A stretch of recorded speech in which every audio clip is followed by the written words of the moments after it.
On the Atherton tablelands in northern Queensland, both divisions trained hard for the coming battle.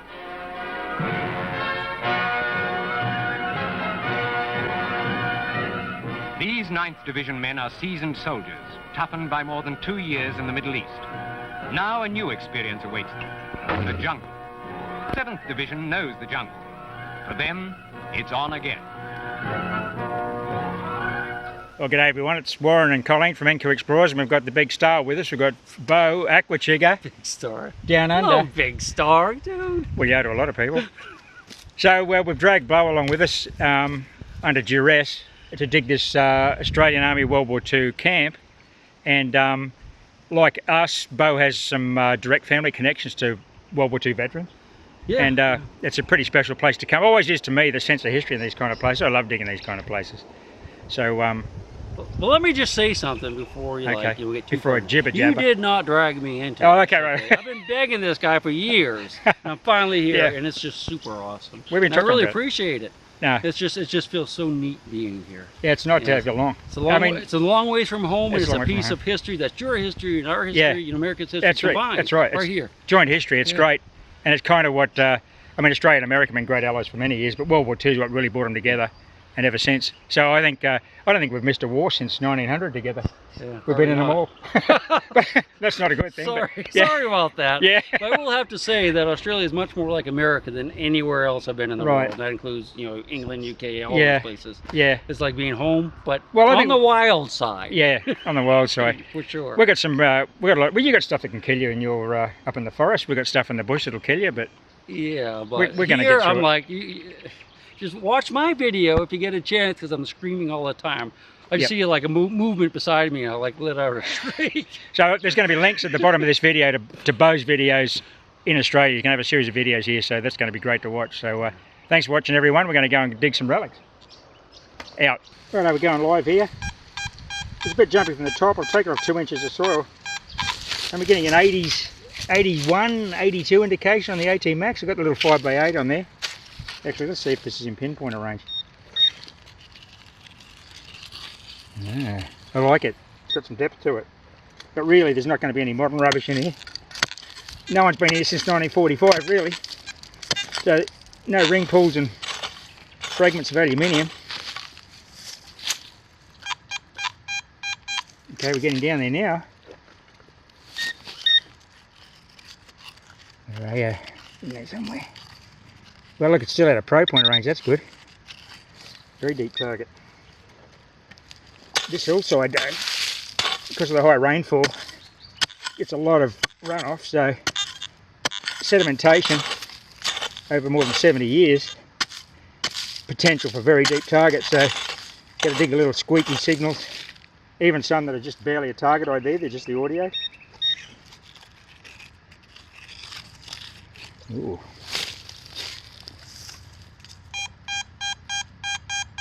It's a good solid 81, 83. Tends to be in the middle of that. What we'll do here.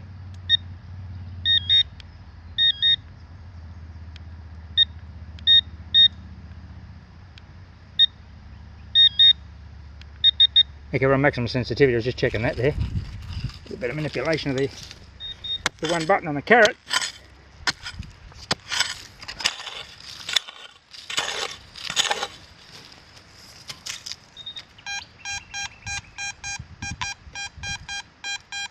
Still getting a high indication. That's, as you can hear, it's a lovely set, high audio.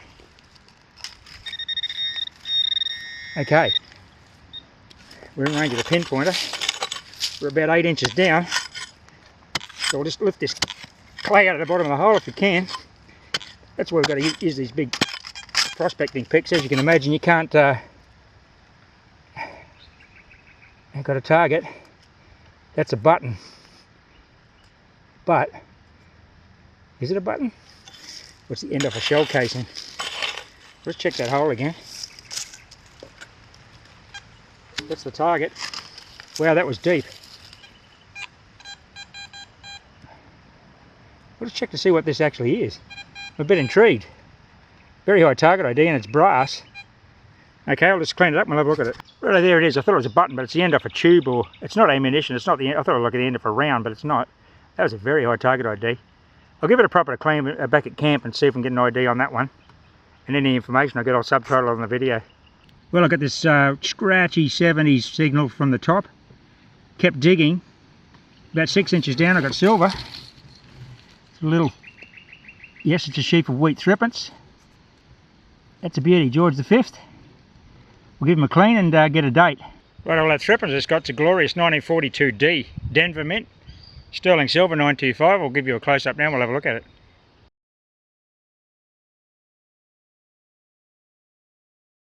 I can just make Colleen out there digging. She got some unusual brass items you need to identify, so she's doing well over there. Beau's wandering the hills somewhere. I'm not sure, I haven't seen him for about an hour, so he could be making some good finds too. Okay, so that was quite a bit of digging around there. It's such a tiny little target. I'm not sure whether it's a bit off some sort of strapping or what, but just a tiny little target. I thought it might have been a bullet or something like that, because it was only in the 60 range. But yeah, it was a bit hard to locate that one. But anyway, mystery solved, and that's the end product there. Okay, by way of exercise, I'll just demonstrate what I was talking about earlier with scratchy target IDs. You're not going to hear the audio now, but look at that hole. You can probably see the find there laying on the top. That's the pinpoint, 8-inch depth. No target ID. A scratchy one-way 50-60 maybe. Got to the bottom. We've got a live dropped pistol round. Probably a 38 Webley or whatever from an Australian Army officer's Webley revolver. I think that's 38. Live and dropped. That's a nice find. Beautiful World War II relic. Okay, I've just moved on to my next target. I've just got to watch where I put this tripod, because I'm using the Nell sharpshooter here, and it's a little bit more sensitive, I think. So this target here,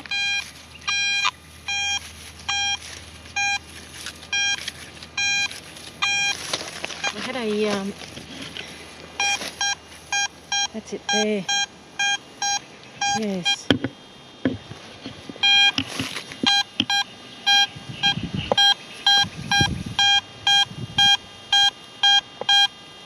Yeah, probably about a 73.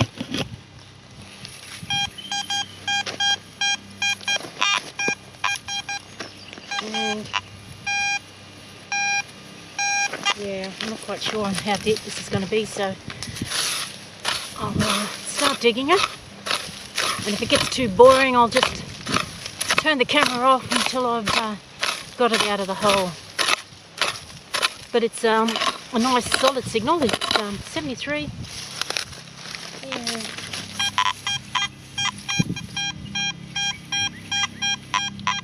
Just jumping a little bit. I'll try the probe pointer, see if I can locate it in the hole yet.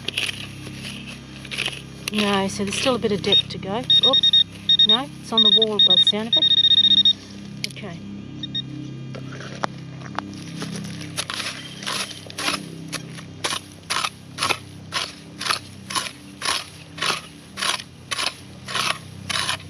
And a bit careful to dig around it. That's a good thing about the probe pointer. You have some idea where the target is, so you can. And it's not a big target. Okay, so it's out of the hole. See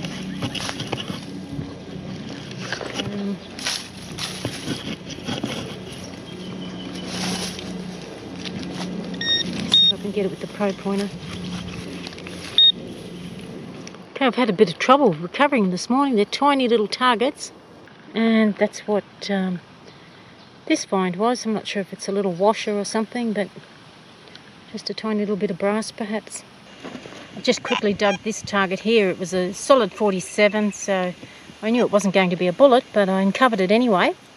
And it looks like it may be an old toothpaste tube or some sort of ointment cream or something like that. but definitely from the World War II soldiers that were here. Yep, always a nice find. Any of these personal little items. Lovely. Okay, so this is quite amazing. It wasn't a very good signal, but I gave it a bit of a dig, and we found part of a dog tag. So hopefully it'll clean up, and we'll get the details off it, and perhaps be able to get it traced back to the family. Some descendants may want that sort of, appreciate that sort of thing from their soldiers and their family.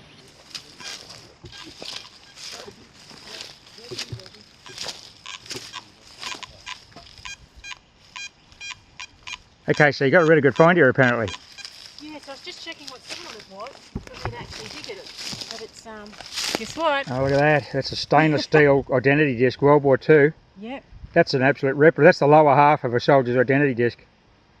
Now the big drama is whether it's blank or it's actually one that's been used. If you can you see any writing on it? Is it punched? It is punched. Oh, it'll have a name on it. Actually, I think I can see a number on that. Name and number. So online we've got all these records. We can identify the soldier online, no doubt at all. Australian War Memorial's got a list. Has that got a number across there, or am I just seeing it? I'm going to have to give it a bush clean if you don't mind. Which means I'm going to have to spit on it. I thought you had to put it in your mouth, Warren. No, I'm not going to put it in my mouth. But Colleen's on a good 76 repeatable. She's got max with 76, 78. Yeah. And 15 centimetres, so that's like 6 inches. I like what and you're poking the Colleen along these logs, which is, I mean, this is light. It's been detected, but it's not been hammered. You'll make a little bit of an effort to push into the difficult spots. You'll get rewarded. You've moved already. Oh, okay. It's very shallow. It must have been. But that's not. You can get sunbakers out here. Well, I hope that's what this was. Yeah. You can see she's got the Nell sharpshooter 9.5 inch coil on there. That's a ripper, that one. Good coil. She resorted to hand sorting here. The old. Oh, it's an old. It's a bit of a can. No, it's an old, yeah, alloy top off a screw jar. But that's World War II. Okay, so that's not a coin. It's bigger than a coin size, I'd say. And I'm not sure if you can see that, but it's coming at about 52, but quite a solid little signal. So I'll just set the camera up.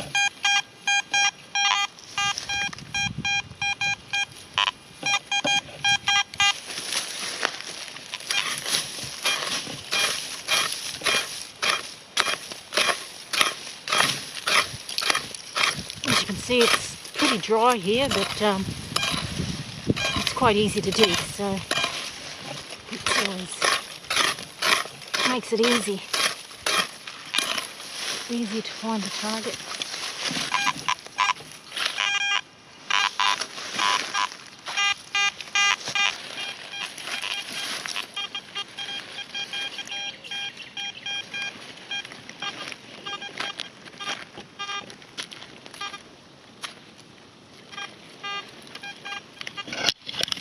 Okay, so there we go.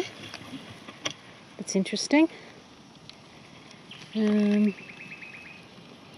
Looks like it is a screw top of something, but it sounds like it could be something that's brass. You can see some edging around there. I might just see if I can get a bit of that dirt off it, and see if I can identify it in some way. There's Colleen and Beau heading down slope. I've got a lovely deep repeatable here. This is 9 inches down in the granite gravel. I can see the green patina. Maybe you can see it there. I think. Whether a penny or a halfpenny, it's a penny. Look at that. That's a ripper. That was a long way down, that one. Well, that's the bottom of the hole. Just came out of there, popped out of that granite layer there, well below the topsoil. So we'll get it up close and we'll get a date. Well, there she is. It's a lovely Commonwealth penny. 1919 kg5, so that was in circulation quite a few years before the diggers dropped it in here during World War II. I've just stumbled across this bottle, bit of an old bottle dump, and just not far under the surface was this button off a jacket or something, I'd say. It's just like the old clip, old clip one. I'll clean it up and see if it's anything relevant, but it's a button. This was a good solid signal, not ringing very high, and that's what it was, a hinge, still with the screws in it.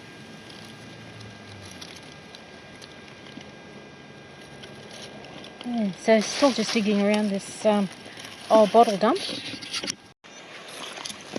This next signal I've got in this bit of bottle dump here, it's jumping around a bit. It's like 62 to 70, 73.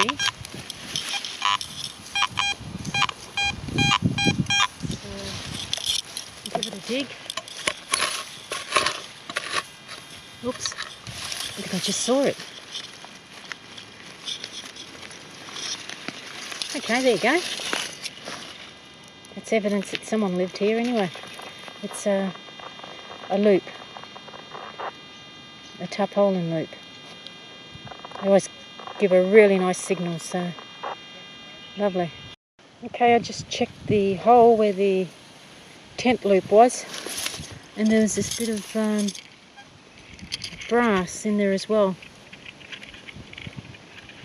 Yeah, I'm not quite sure what that would have been for, but it's definitely from that era. Righto, we're about to go and have some lunch. We'll get Beau a cold drink, and I'll have one too, I think. We're doing well in here today. We've got some really good finds between the three of us. After lunch we're going to move into a different area, and we've got quite a few sites we can look at beyond this one, so it's all good. Perfect day for detecting. It's probably about 30 degrees, 31 degrees.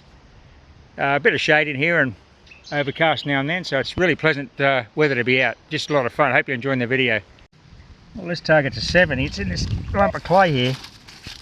Let's see what it is together. Can do without a pinpointer one-handed. Didn't see anything. But that's what signal was in that.